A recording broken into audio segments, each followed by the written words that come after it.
Hi, I'm Tyra G, your host of Frankly Speaking with Tyra G. Welcome again to our virtual, global gathering of phenomenal men and women. You, fearsome and generous, humble and honest, in pursuit of new possibilities and purpose. Each month we change our theme inspired by you. Yes, I said you. We bravely walk into places where tradition has told us there's some things we just don't talk about. Here we live beyond the wreckage. Every week our goal is to experience, educate, empower one another. We share aha moments and stories that have been left in our pockets for far too long. Every week we start right where we are. This month we enter the second year of production and proof that dreams can come true. Frankly Speaking with Tyra G is one of my most precious dreams, and I just want to thank you for being here. You're listening to Radio Fairfax, Virginia, on your TV, mobile device, or phone. And we stream live every Saturday evening at 8 o'clock. www.radiofairfax.org. That is local, national, and international. And yes, I know it's date night. No worries. You can catch us on YouTube. Frankly Speaking with Tyra G. And for those of you who send me those love notes and email, I encourage that population to grow. Tyra at Tyra Garlington will get you into my ear and into my heart. Thank you, Courtney Nero, for composing and performing our theme song for Frankly Speaking with Tyra G and naming it I'm Listening.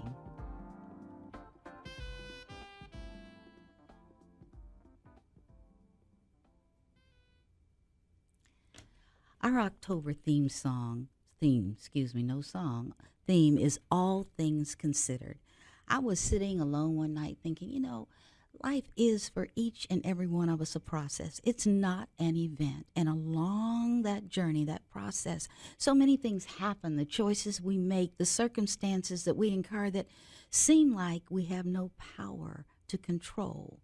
And what I wanted to do was take a month and have a diverse selection of guests who talk to us from their space currently and their journey to that space. And along the way, I'd like to know the things that they consider. Therefore, I call it All Things Considered. We will hear stories that involve lessons learned, heroes and sheroes. We will hear major decisions that were made, dreams and challenges that were experienced. And I have a favorite author, coach, Marianne Williamson, who has a beautiful saying about who we are not and who we are. And it will help us create our common thought space for today. So I quote,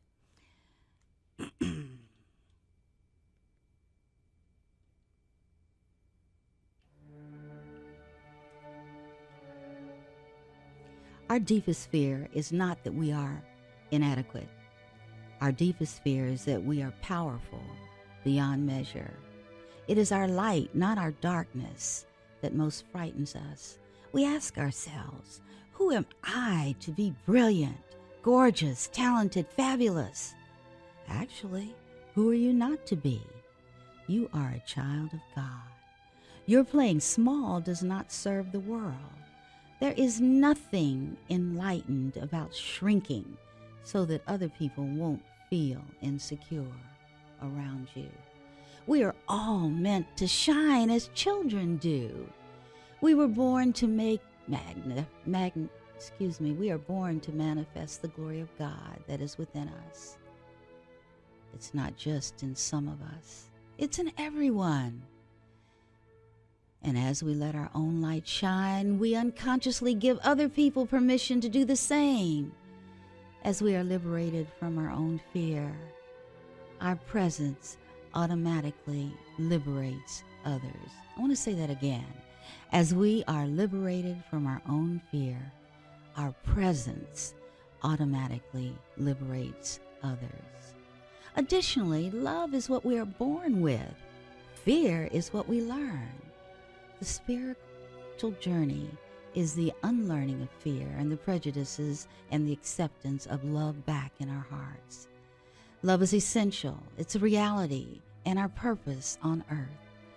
To be consciously aware of it, to experience love in ourselves and others is the meaning of life. Meaning does not lie in things. Meaning lies in us. Marianne again is confirming our lives as a process where we are filled with gifts and talents that well equip us to be the person we were chosen to be. Sometimes we have a hard time celebrating the innate goodness in ourselves, as well as empower others to do the same. My guest today believes that we are all created to shine and to empower others to do the same. He knows how to help us make our dreams come true. He understands transition from a no longer to a not yet. And after our break, he's going to share some of those insights with us. You stay close. Grab a snack. We'll be right back.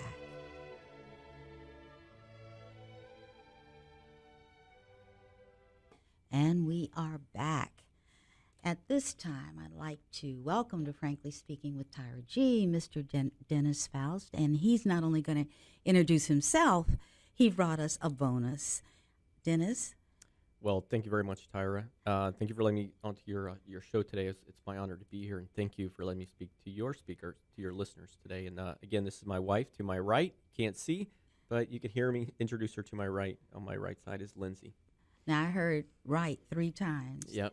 So there's probably a metaphor in there somewhere. If I look forward to my right, on my right, I'm glad you brought her. Welcome, Lindsay. Thank you. Tell us about yourself in this way. I ask each of my guests to pretend like they are a book in a human library. And tell us what you'd like to have as your preface to engage us enough that we want to read the whole book. Who are you? Yeah, absolutely. Who am I? I guess you have to start talking about my childhood a little bit. Yeah. And a little bit about my mom and dad, and then how I grew up. A son of a tradesman, not college educated. Went to college probably for like that 30 days and realized it wasn't for him. Then he went out and became an electrician, and then met my mom and settled down, realizing he had to make a real income and grow up a little bit. This is what he would describe. Then he became a salesman. Then brought 3, I think, beautiful children into the earth, so into the world. And then we, as a salesman, we moved around quite a bit, and here in the United States. Then working through that sort of struggle, I probably saw a little of that up to about the ages of about 6 years old. I saw that hardworking salesman mentality that had to be pushed through. Dad weigh a lot, mom sort of hunkering down, taking care of the family, and then I sort of saw that golden age, if you will. That at the age of 6, 7 years old, so about the age of 14, that golden era of a time period where a salesman really makes his mark. Yes. And that was very, very, didn't understand necessarily when you're at that age what that means. But, the summer camps, everybody's at summer camps, and mom's doing all this for you, all the newest clothes. And, I had all the Run DMC first album editions, all that good stuff, right? And then like a lot of stereotypes that occurred during the in the 80s time frame, where the economy took that really hard turnaround, and my dad went through that. He his whole life, not college educated, but a grinder in life, but very successful at it. And then he had to turn around and had to get a new job and a new trade, and and spent even more time away from the family. And then I became again in 1980s, really a statistic of a split family. Okay. And then this is where now you're kind of seeing a little bit of mom, a little bit of dad, and then that gets you through all the way through high school, and then where you go, with some of those micro heroes, right? I don't think a lot of people talks about the big heroes in life and all the Nike commercial heroes, but it's the micro heroes. And I think as a guy, and I hope that your listeners, the men listeners out there, I think they can really appeal to this, where they go, you know what, it's not necessarily that one person, but there was so many little people that in their life that became big people because they said, you know, you're a really smart kid. You hang in there. You know, man, you're really fast on the track. Keep running faster. Man, wow, you're really playing that piano really well. You know, you should really think about that next thing in your life. And so that really sort of helped shape my philosophy moving Now, through high school. these people, in my mind, right away, I saw mentor. And Yeah. there was something in you that made you listen to those tapes Mhm. versus, I'm sure, other tapes that were existing that were maybe not that healthy. Now, one thing I want to park on when you said, so we became a split family for a period of time. What kind of feelings did that evoke in you, that period of time? So two feelings. One naturally would be the anger of the Okay. why, right? And so I think that forms later on into how you get into the Yes. how I joined the military, right? Okay. So there's there's some anger there, but I think what the other part was the really strong desire to find something positive, to fill my life with something positive, and some of that is with just I decided that there was already so much of the strain Mm-hmm. that I didn't need that any more of that. So I never veered to the dark side of high school. I just kind of veered to, I just moved to, I was in like in a fame school. Mm-hmm. So it's an arts sort of school. So I just kind of stuck with the musicians and the dancers and I played piano at that time. And, and that had the arts has a very strong impact of, I realize Hollywood may look at it in a negative way sometimes, but it really kept me on the narrow with staying focused. Hey, college is tomorrow or something in your life is tomorrow. And the only way you can do that in an art school is you've got to stay focused Mm-hmm. on, in the positive, in the light. And Mm-hmm. so there was a lot of that, whether it be a piano instructor or just an English professor who tried to help me through, that reading interpretation of something To Kill a Mockingbird, for example. Mm-hmm. And yet I could remember that moment like it was yesterday. So it was really nice. It really helped focus me when you have a divided family to keep Mm-hmm. you together. What kept me together in those emotions was school, which Gotcha. I think that's true about a lot of kids. Mm-hmm. When you have a divided family, what keeps you together is school and your friends and your teachers. And that's a shout out to our education system Yeah, absolutely. to understand that they can be a precursor to success in situations like they can be the band aid. Mhm. And of course, I was teacher, principal. I really appreciate that because I understood when a child's eyes lit up, when something resonated, and how important that was. And, this is a shout out to any of you in education or anybody dealing with young people. Here's a testimony to the positive result that can come if you hang in there, watch them, love them. I think the key thing was the connection with that person. Right. And it was, I would say that the connection is, I think teachers get it, where I know the teachers get it. It's not the big things. Mm-hmm. It's really those little things of, when you see to describe me to your listeners, at those ages of in high school of, let's take step back a little bit. I was probably 88 pounds and I was 5'5". So what does that describe you as a student being healthy? Or in fact, you immediately surmise it as being very unhealthy. Mm-hmm. So when you grow up with a grandmother, so let's step back even further, who grew up through the Depression, Mm. who even though I may have been a child of a handout at that point with with free lunches and food stamps, all the social programs, I was definitely checking those blocks in my life. But when someone can come up to you, but I grew up though with a grandmother who goes, the only handout is the one that you work for, and so when somebody hands you a free lunch ticket and you have to go in a separate line for the free ticket that nobody else goes to, you skip it. You go, Mm. no, I'm not going to eat. Mm. And I think there are a lot of kids out there like me too, and I hope that they're becoming less and less. But that's what it was when I grew up. Now, but yet when you have somebody that comes up to you and hands you an apple or a sandwich, but that really shapes who I am today. Mm-hmm. Where those, when I see something, don't have to be so big, something so little, you can just walk away knowing that you made such a strong impact to that young person who it was more than just the apple, because they didn't take it.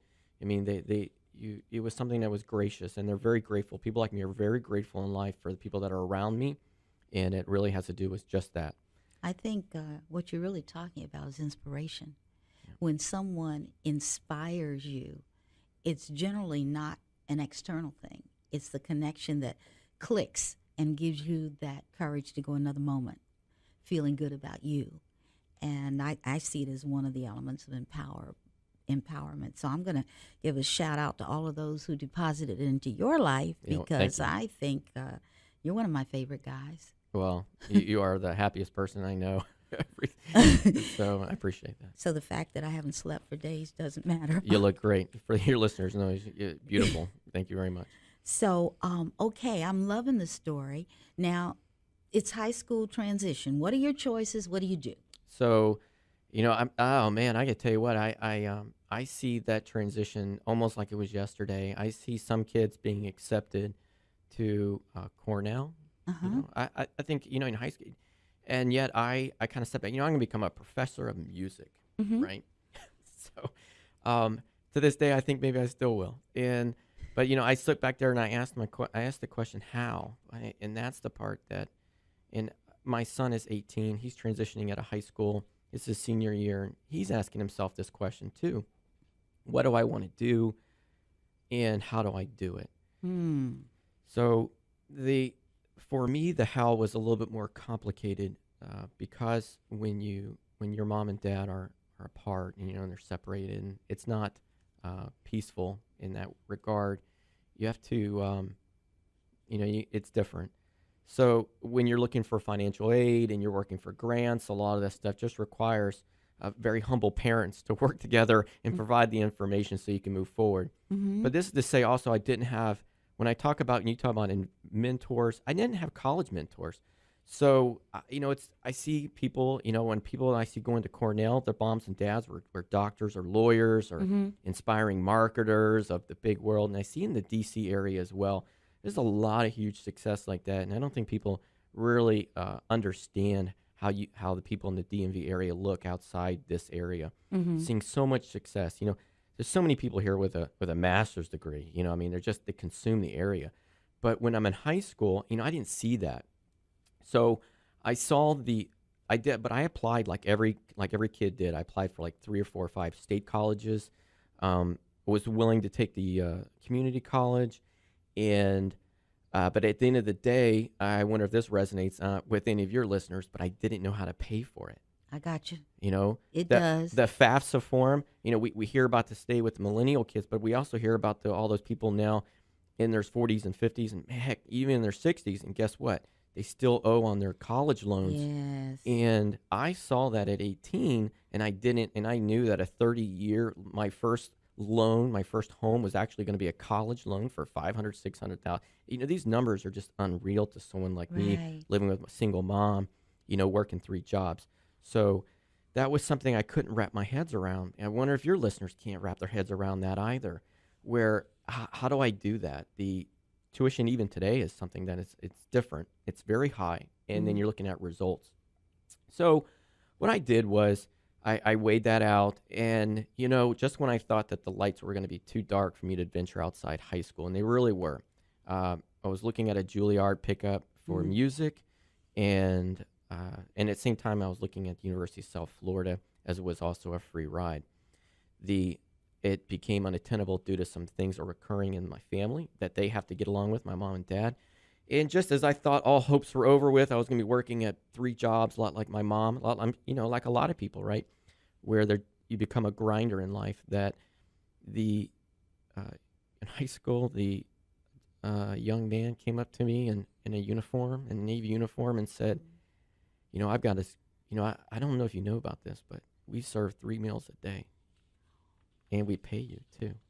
And that touched my heart, when someone goes that I no longer have to be a responsibility to my mom ever. And that at the same time, I get to leave that. It wasn't a rural town, but I think of my son right now who lives in a very rural town out in Middletown, Ohio, and where he doesn't see the success like seeing like you, Tyra, and people like that around him all day. And when you have someone in the military that can come up to you and go, I can take you out of this, and I can bring you into the light, Mm-hmm. and feed you, clothe you, and by the way, I can help you travel and see some really cool stuff. Right. And by the way, I'm going to teach you a trade. I was like, he didn't have to sell me on the paycheck Right. Right. but he did tell me though that I could get a college education out of it. So I got to tell you, he kind of hit more checks in the block than I could have ever wanted. So that's what led me to the transition of my military life. First of all, I should have done this earlier. Thank you for your service. Yeah, thank you.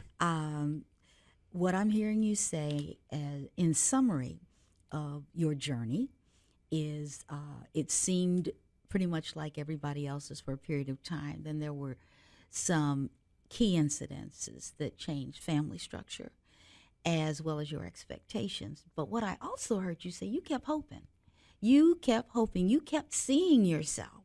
You saw an outcome. You just didn't know how to get there, And you answered the question, what do I want to be? But how do I pay for it? How do I not become what I'm seeing? Mm-hmm. And I'm smiling at you because I grew up in Cincinnati, Ohio. And when I worked for IBM, Middletown was one of my part of my territory. Mm. And on top of that, I worked for the president of the University of South Florida for 6 years. Oh my. And so I'm going, I didn't know that about Dennis. Yeah. I didn't know that. Things happen on a radio show, don't they? Yeah, that's crazy. That's we have even more to talk about I after. I know. So, all right, you said yes to the Navy. I did, and it's talking about keeping the dream alive. I remember even when I got out there, and my responsibility in the end wasn't to be a musician, which was my goal. Mm-hmm. It didn't work out to be a musician in the Navy, but I remember driving a warship, and off the coast of Africa. Mm-hmm. In fact, it was off the coast of Somalia, and I used to, and these days where everybody can investigate everybody's statements to full truths, but mm-hmm. if somebody was a troll out there, they could validate that I used to carry a Harvard admissions book in my back pocket when I used to stand watch on the bridge on the warship, and because I didn't know, because in reality the how never got answered, but my why and my dream never ended. So I kind of stopped complaining, or not complaining, but I stopped trying to focus or point out the I don't know how, and I just focused on the what do I need to do to get there, right? You need to have this in my SATs, or mm-hmm. oh my goodness, I have to have an interview with really, with these people, and you hear about people's letters of recommendations from congressmen. Now this is before Google and stuff, so mm-hmm. you had to do a lot of work in libraries to find out the facts of what it takes to get accepted at an Ivy League school. So I used to just carry that Harvard Law wishing, and people laughed at me, but it didn't matter because they weren't going and I wasn't going, but it was better. It's better reading than a lot of other stuff being read out there at sea at the time. So I was it kept the dream very much alive for me to ultimately receive higher education, and that there was more out there for me than just what it was today. So keeping that perspective, going all the way back to the beginning of our conversation, is that my personality seemingly has never changed. It's just my perspective at the moment has continuously molded and modified to maintain the light moving forward in my life. I'm really, I'm touched. I am, I love the fact that your vision board was the Harvard admissions manual. You kept that in front of you. And I also heard you say, pretty soon the how became minimal, but the what do I have to do was always in front of you. And for all of you out there, dreaming can make it so. It really can. So now I'm off the coast of Somalia. I'm on a ship. I'm watching you with this Harvard admissions manual in your pocket. I'm going like, what? And what would you say to me then? What was happening then? It was. What is happening there? It's pretty bad. It's early 1990s. Oh. So this is part of balance, right? This is, I would say, relate this to all the listeners out there. Relate this in your life. where you see those bills coming in, and and maybe you're sitting there, and I hope you are, with your own type of parallel Harvard book, and that you're saying to yourself, these bills coming in. I was sitting off the coast of Somalia watching many of my my Marine friends not coming back alive. So this is during Black Hawk Oh. Down, during that era of Uh-huh. of mistakes and poor decisions. That yet, even in those times of turmoil, of losing my friends, that it it always had something for me to. This was something, and then many in some other things, but writing letters back home and so forth like that. It gave me the ability to take a time out and say, here's something that's still out there. Kept the light very Mm. alive. And look, let's be honest. There's a lot of listeners out there that have people, friends and family that maybe, depending on where they're at in the suburb, in their city, like Chicago. There's a lot of other violent places in the U.S. that their friends have maybe passed away due to shootings and stuff like that. But I ask you to please inspire yourself to find another how, another why. You don't. What is it that I know you're there, not trying to be there. So you need to keep referencing that why, and don't worry that it'll happen. You just have to realize that you the only time it'll stop, the only time that you'll be stuck there is when you stop reading that Harvard book. I That's when you'll love get that. stuck. I love what you have said. Sometimes sermons come at the most unexpected times. And for me, I walk through life and I may be in the grocery store and ask someone, "How are you?" And they may say something I put in my spiritual doggy bag and carry around with me. So you never know when a truth that can touch your life comes to you. You never know how it's going to come. So I'm sitting here humbled by your transparency and your vulnerability, and I appreciate that. How long did you stay in service? So my goal was to do 4 years, get Uh-huh. out. I was going to get my GI Bill. Again, I'm going to get my college education and, Right, and right. run out and things like that. And I said that about I said that almost every day. 23 and a half years later, I and I think it was one of those things where the at every turn I said, look, I may be in the military, but as soon as I stop promoting, as soon as I stop learning, as soon as I stop Okay. moving higher in this field, Yeah, yeah. then I'm gonna just do a complete transition. And then it never stopped for 23 and a half years. It never stopped. The where I didn't get to Harvard, but I did go to I got accepted at Vanderbilt finally, but I attended the University of Memphis, and then received a commission, and then I worked way through that as well for the remainder of my naval career. Excellent. Excellent. All right, so you did get close to it. I the fact that I'm a college graduate means I succeeded. There you go. Say it again. I'm as a college graduate, I succeeded at my goal. You know, the Harvard was the name, but it was at the core level, it was the bachelor. It was the degree of giving me opportunity to do something more than what I saw my father and my mother have. Mm-hmm. And then I received and I just kept going. That's just interesting. It's very contagious about formal education. I just kept going. Like, why not? I've already gone this far. So I got Right. I attained my master's degree. It wasn't very quickly, and I did. I attained my master's degree, and I got to tell you that it. I didn't think it was possible. I sat there with an associate's degree when it all started, and I look back and I had my associate's degree, and I go, okay, now what does it take for me to get my undergraduate degree? And I remember somebody saying it's going to take the way you're going 4 more years. And I'm like, what? It took me 6 years just to get my associate's degree. What do you mean Uh-huh. 4 more years? And I was just like, and again, what happened was life gave me an opportunity to put a barricade in front of me Okay. and say, I'm not going to do it. I can't do it. I look how hard it was to get this. I've now have 2 kids. Okay. All right. Yeah. Okay. But I just knocked it down and worked my way through it, persevered. Um, One of my most favorite quotes in the entire world. I met a chief from Kenya, and he happened to be working at the same university where I was.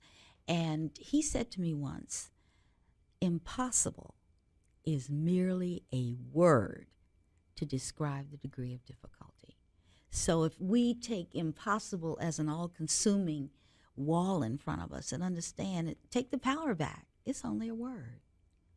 You know, how high do I have to jump? Does not mean I can't jump, and I can't jump that high. So that's wonderful.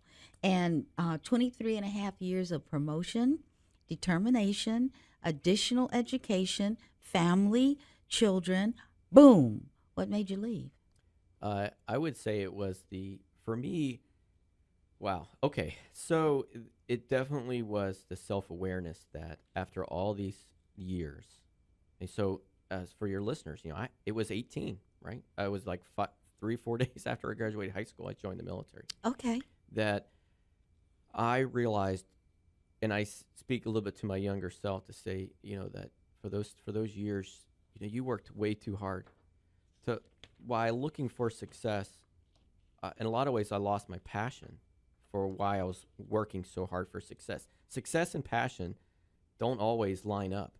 That's true. That's very true. Success of promotion is what I talk about, right, in the military. Yes. Success of promotion did not mean success of passion.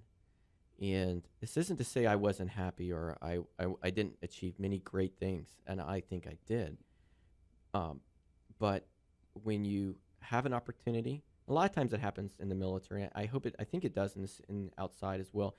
You at a crossroads and you go, if you take a left, you're going to keep succeeding. But if you take a right, you'll find passion. But I knew that both roads didn't intersect together. Mm-hmm. Not in the military. Mm-hmm. And so I decided to take a right.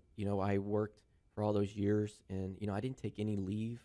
I didn't spend, and I realized that my time with family was being sacrificed for my desire for success, and I didn't want to lose that. Mm-hmm.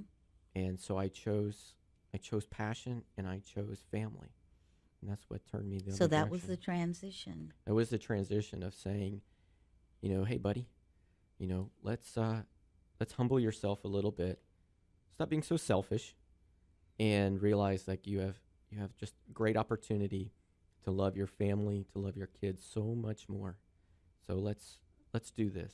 Mm-hmm. And that's what I did. It was a huge leap of faith. By the way, it's for men, it's the scariest.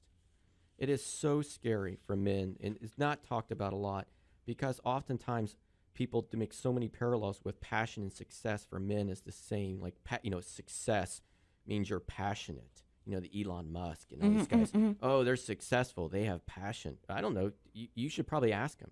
Is he really passionate about it or just want to be successful? Do they really have great families? Zuckerberg, as soon as he was married and he had children, now you see that he's starting to pull back from his company. Mm-hmm. And the reason why I'd say is because as a businessman, as a business father, mm-hmm. that he realized that he had to he needed now to create a transition. He made a huge impact, and now mm-hmm. he makes a transition.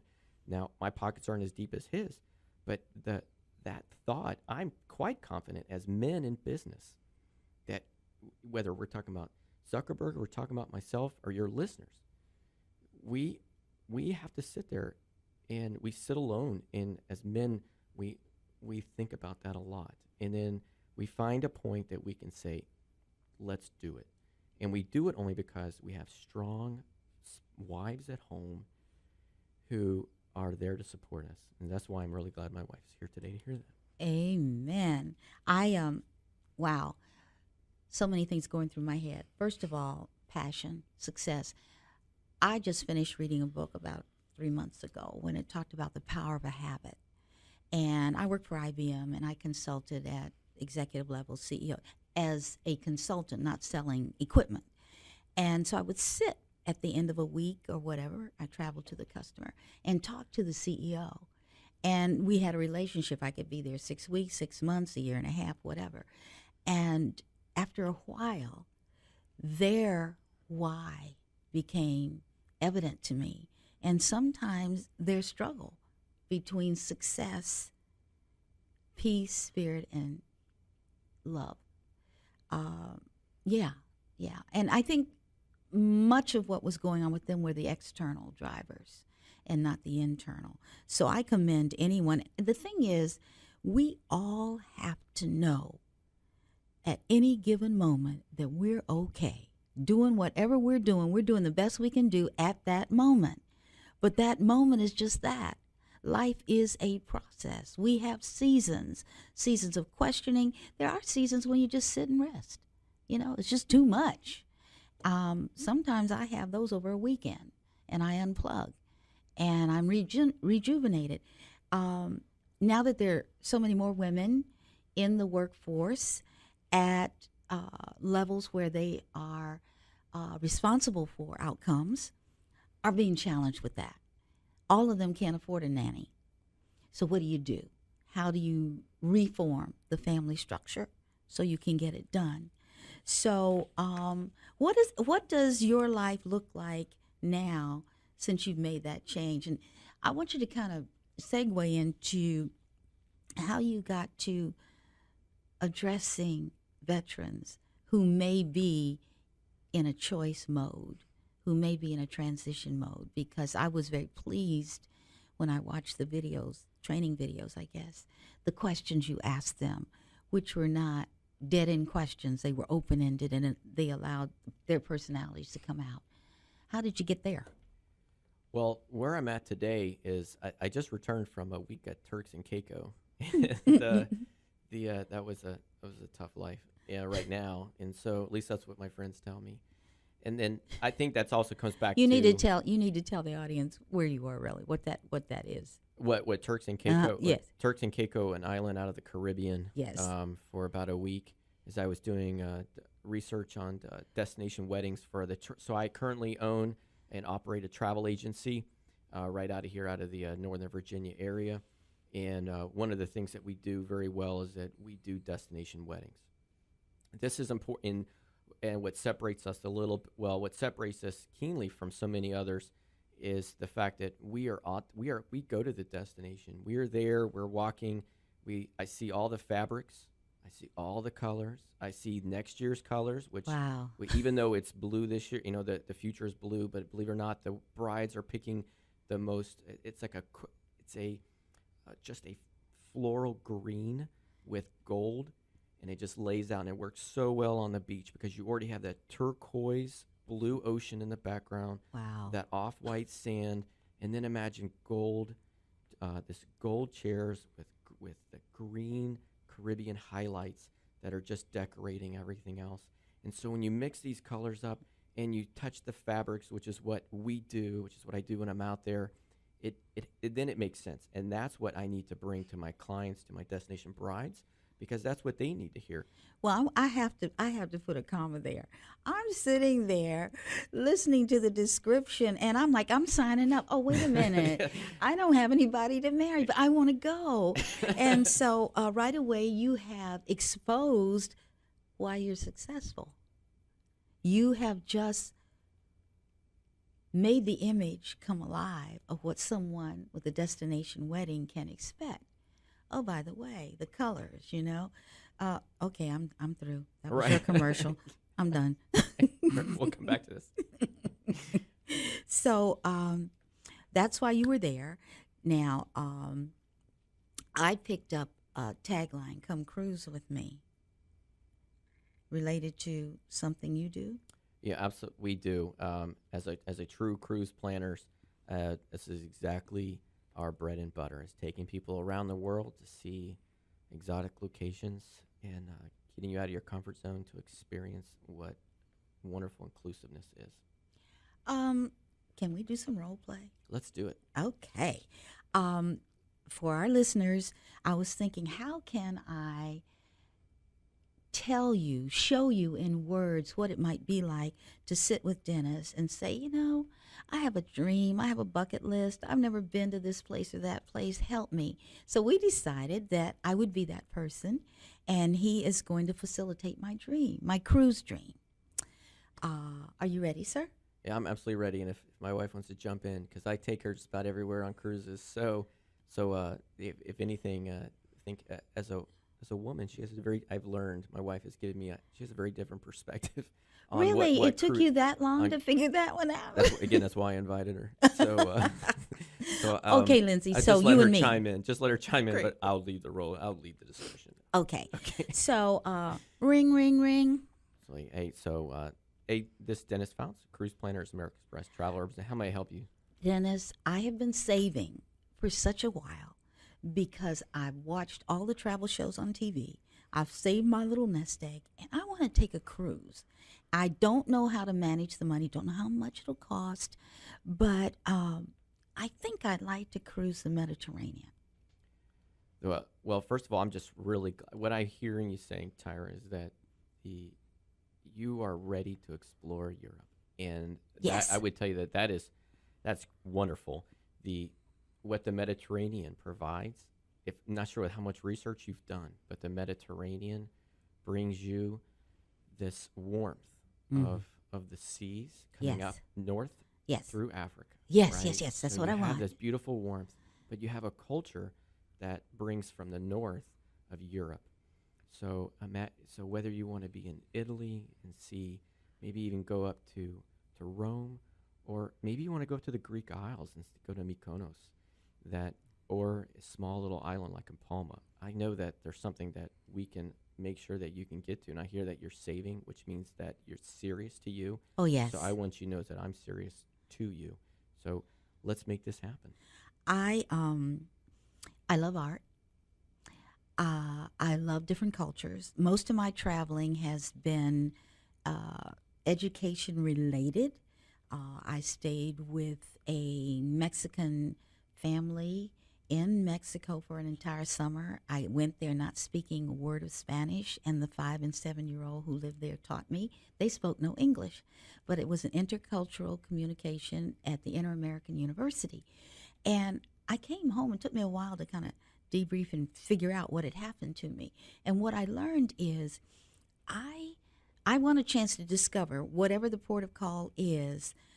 I want to get some indigenous touches. I don't want it all to be, well, okay, you're going to St. Peter's Square. You're gonna, da da da. Yeah, I want to go there, but maybe I want to spend time in the Vatican Museum. So knowing that I love art, and I'm saving up for a second vacation, which will take me to Africa, because I also appreciate sculpture and indigenous art. So I'm thinking this time I'm focusing on European. I don't know why I'm doing it. I think because of history. I did a lot of ancient history, and I studied art in college. So what do you suggest? Which countries? Because I know there are a lot of ports of call available if I'm cruising the Mediterranean. What do you think? Yeah, sure. So what I hear you're saying is that you're not a tourist, you're a traveler. Yes. And that is really that's the kind of the pre-qualifiers that I really would love to hear. So what I would suggest is we actually do you coming in before the cruise. I'd rather have our cruise start in Rome, if you don't mind. I don't mind. Yeah. And I'd like for you to, because the cost is seemingly it's going to be one for one, that to come in like 2 to 3 nights before the cruise, and then let's get you up there. Let's get you up there to Rome. Really get into the Vatican. Get you get you in there ahead of the line, and spend the day. You can do that? We can do that. We can create each segment of your travel, by itself. So one of the many things that we provide is that full inclusiveness from the beginning to the end, so that we like to say at Traveling Guru that we like to keep it simple and make it elegant. So from the time that you get on that airplane and the time that you arrive, that somebody you never had to worry about, someone picking you up in a place you've never been, getting to your hotel, which you've never been, and by the way, you don't trust because you've never been there, and seeing these locations, having people escort you and take you to locations, and getting you on trains and bringing you back and getting you on board and eating the food, and again, all with strangers and people you may never heard of, and yet getting you to have that insider treatment that you deserve because you want to be a traveler. And that's what we do at Traveling Gurus. We like to keep it simple, make it elegant. I And- love that. and- I yeah. love that slogan. I'm going to try and So- close with that. I have two questions. Languages, how comfortable must I be with foreign languages? I don't have a lot of time before. I think I want to go in a couple of months. I don't have a lot of time to learn languages. I've studied Latin and French uh, and Spanish, and they are all somewhere in the recluse places of my mind at this point. But also, I don't eat meat. I eat fish and fowl. So how does that diet and ability to communicate enter into our discussion of my trip? So as a travel concierge service, that's exactly that needed information about. There's no travel I've learned after all these years. No two people's travel are exactly the same, even if they're going to the same location. Right, all right. So let's just say we had the swine eaters who were there the week before you doing the same itinerary as yours. Your vacation is going to look very different. Yes, right? yes. So here I would make sure that all your guides were English speaking. Okay. And then if you want to speak Italian or wherever you're wanting to be, sure, go ahead. But the guide is an expert at his field of giving you travel insight, Mm-hmm. speaking English, Mm-hmm. and that while you're there, I've made it very clear to the hotel, to the cruise ship, Mm-hmm. that, and that's one of the great things about cruising, where it's more than just you unpack once and you see the world, Right. that you also have a multitude of opportunity to eat different types of food. Yes. And one of the nice things about cruising, too, when it comes to eating, whether it be fowl or vegetarian or meat, is that for the cruise ships that are going, they bring on the food, they bring on the culture from those locations. So Okay. if you're in Barcelona, Yeah, yeah. if you're pulling into Barcelona that day, guess what you're going to have? You're going to have food from Spain. You're going to maybe even have entertainment on board from Spain. Mm. So now when you're asking for something vegetarian, well, that's not a problem because they eat lots of fruit and or chicken too. But but they have, and you're not just going to get the burger joint, right? Mm-hmm. You're getting culturally immersed into that environment through food, and and that's what traveling is. It's getting away from the McDonald's and the so forth. Yeah, right? yeah, yeah. But you're looking for someone to bring you into a culture where you can eat authentic food that is. Well, by the way, it's paid for. It's provided, right? You're on a cruise, so all your Right. food and your entertainment, that's all included. So what a treasure and what an extra benefit that is from cruising through the Mediterranean. Oh, absolutely. And I'll have an opportunity to see the art. Oh, absolutely. Yeah, and even more so. And this is where knowing you, that I can arrange to make sure that the art that your travel is geared towards you. It's filtered for you. So you're not going to Uncle Bobby's Olive Garden. You're going to go straight to the art gallery. Yes. Like even in Malta, you go to Oh. the churches in Malta, Yes, yes, and I would yes. say that is an art gallery. Uh-huh. It's because I've been there. Okay. As a travel concierge, I've been to Malta. I know where I know where these places you need to go because you described yourself as a traveler. I'm going to make sure that happens. I'm sitting here thinking because we've totally run out of time. That's always my fault. That's what happens when we get together. Tyra. What I would like to do, though, this came to my mind. Once a quarter, would you come back and visit and we take a cruise together? I would love to. It's always easy to take a cruise on a podcast. So thank you very much. Yeah, I mean, seriously, would love to do that because I'm with you. That's the kind of mind I have. I can go right there with you. I want to give you an opportunity. I gave Dennis an assignment, as I always do, and he didn't do it, and that's okay. I've given him an alternative assignment. I asked him to reveal to us his journey, and yet, Dennis, I'm not going to punish you because what you did in the beginning is you told us what you probably would have told a younger self, which is keep your dream in front of you. It's not so much the how, it's the what and the why. I don't want to do your letter for you. But in about 2 minutes, can you say what you perhaps would say to your son about the life he's about to lead? Sure. So I really kind of write this letter to my 18-year-old son who's Okay. in high school right now. Okay. And I would just say to my younger self, there's that, you didn't travel as much as you'd wanted to, Mm-hmm. you didn't spend as much time with family like you wanted to. the and you missed opportunities to you're going to miss those opportunities to bond with your parents and also some siblings. And that, you know, working too hard, it becomes a passion in itself in some ways, where you learn. I say to myself that, again, going back to that, my passion didn't mean success for me, but I really thought it did for a long time. But what I realized, that what my success really was realizing that